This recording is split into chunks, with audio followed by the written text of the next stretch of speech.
porque vamos a hablar de un tema que parece lejano, pero para muchas empresas seguramente es algo cotidiano y tiene que ver con la exportación y lo que fue en el último año, año y medio, la crisis de los contenedores. Tuve la oportunidad hace solo un mes de estar de viaje y se veía en la costa de Los Ángeles, por ejemplo en California, una ciudad de barcos esperando justamente para descargar la mercadería, un problema que no solo tiene Estados Unidos como uno de los principales referentes en lo que es comercio internacional, sino también problema que se agrava por China. China, la gran aspiradora del mundo, en un contexto post-pandemia en donde el comercio se volvió a dinamizar, este problema de los contenedores es central para aquellas empresas que exportan y tiene consecuencias también en todo lo que tiene que ver con los precios. Así que, si te parece, Luciano, vamos a ir repasando algunos slides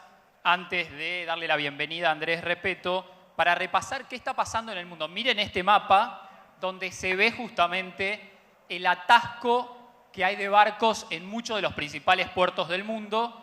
Piensen que en el planeta hay casi 60.000 buques mercantes, esos barcos gigantes repletos de contenedores. Son millones los containers, millones, y de hecho hay flotando todo el tiempo en el mundo, sin puerto de referencia, más de 500.000 de contenedores. Impresionante. Se les asigna el puerto cuando están ya en viaje, y esto se agravó por la situación que describimos. Muchos medios a nivel internacional reflejan esta situación. Por ejemplo, se puede ver en la BBC de Londres que muestra esta crisis que es muy importante, sobre todo también para aquellos que están pensando en exportar justamente a mercados más demandantes como son China o mismo los Estados Unidos que les mencionaba hace un momento. Bien, y también, si querés, Nico, me podés pasar, si querés también podemos hablar, como hemos hablado con muchos de ustedes, del impacto que tiene esta situación en el día a día de sus empresas, por importaciones, por exportaciones, por negocios que ya estaban cerrados, ¿no? En este último tiempo, Facu, ¿cuántas veces escuchaste un precio cuando la mercadería sale y otro precio cuando la mercadería llega? Lo hemos escuchado muchísimo, impacta en realidad, nos han costado ustedes mismos sus anécdotas que se hacen muy evidentes en estas cuestiones, que tiene que ver, como decía Facu, tienen varias explicaciones que vamos a profundizar.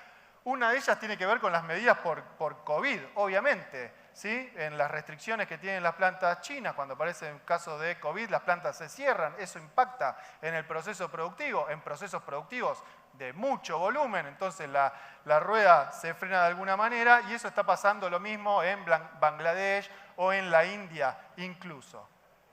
Acá se puede ver cómo saltó el precio del costo justamente de los contenedores. Esto es el precio de fletes entre China y Estados Unidos, que son los dos grandes actores a nivel mundial en materia de comercio.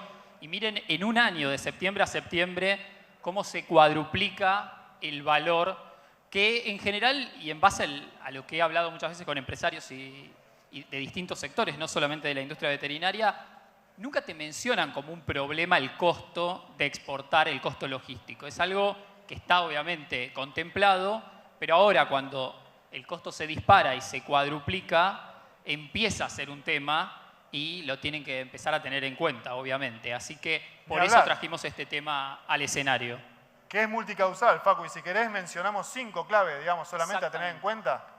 Sí, arrancamos con lo que es la crisis de los contenedores a nivel mundial, que es un poco lo que estábamos mencionando, digamos. Debido a la pandemia esto se agudizó y obviamente afecta tanto a la región como a todo el mundo y tiene consecuencias directas sobre aquellos que sí participan del comercio exterior, que en la Argentina deben ser algo así como 10.000 empresas hoy las que participan activamente del comercio. Siempre una alegría escucharlo a Facundo Sonati, ser parte de Motivar con sus aportes, con datos, con valor, con cada palabra tiene un dato, una información. El segundo punto a tener en cuenta tiene que ver con la interrupción en la fluidez del transporte marítimo, ¿sí? No nos olvidemos que, por ejemplo, China tiene 8 de los 10 puertos más grandes del mundo y que interrumpidos todo se demora, que las empresas han salido a subcontratar transporte marítimo, entonces está trabado. Es la foto que vimos al principio. Exactamente. Tercer punto, restricciones por el COVID.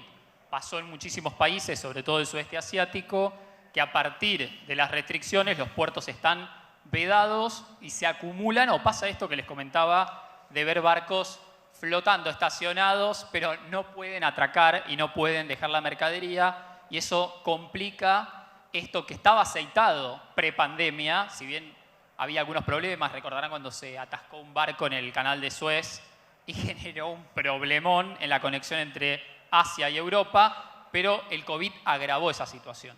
Tal cual, Facu. Y otro tema es que China produce menos, ¿sí? Hay más personas en esta sala que podrían darnos una clase magistral sobre este tema, se los hemos propuesto incluso, pero sí sabemos que China empieza a cobrar más caro aquello que producía, digamos, con una posición dominante en el comercio internacional de determinados productos, muchas veces vinculados a su propia actividad, quieren también mejorar ese bienestar, esa calidad de vida, empiezan a regular, incluso con medidas que regulan la utilización de energía eléctrica, y todo eso termina impactando en las personas que estamos hoy acá, en la Ciudad Autónoma de Buenos Aires, a miles de kilómetros de distancia. Así es, y no solo produce menos, sino que también China se pone cada vez más caro. Ya no es esa China que vende baratijas en el mundo, sino todo lo contrario. Cada vez tiene un rol más activo. Y con esto, para cerrar otro ejemplo, siguiendo el tema, por ejemplo, de fertilizantes. Argentina es un gran productor de alimentos, pero lamentablemente tiene que importar el 70% de los fertilizantes que se vuelcan cada año en el campo argentino.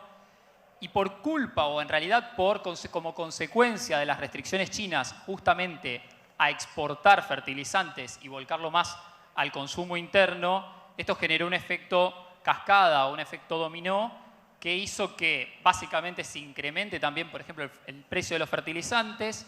Eso afectó puntualmente también la demanda de Europa, que le compraba a China, tuvo que ir a pedirle a Rusia. Rusia es un gran productor de gas, por ende también es el principal exportador de fertilizantes del mundo. Le eleva el precio, entonces Europa dice, voy a mirar al sur. ¿Quién nos puede vender más barato? El norte de África, Egipto. ¿Y a quién le compramos nosotros los fertilizantes? A Egipto. Entonces también los fertilizantes para la Argentina se vuelven caros y por este problema logístico también se retrasan muchas veces los envíos. Así que estamos hiperconectados y todo lo que puede llegar a pasar muy lejos y nos parece lejano termina teniendo impacto. En este caso, por ejemplo, para los productores agropecuarios que van a tener un margen bruto por lo menos 20% menor en dólares que la campaña anterior, producto de esto que comenzó en China hace más de un año.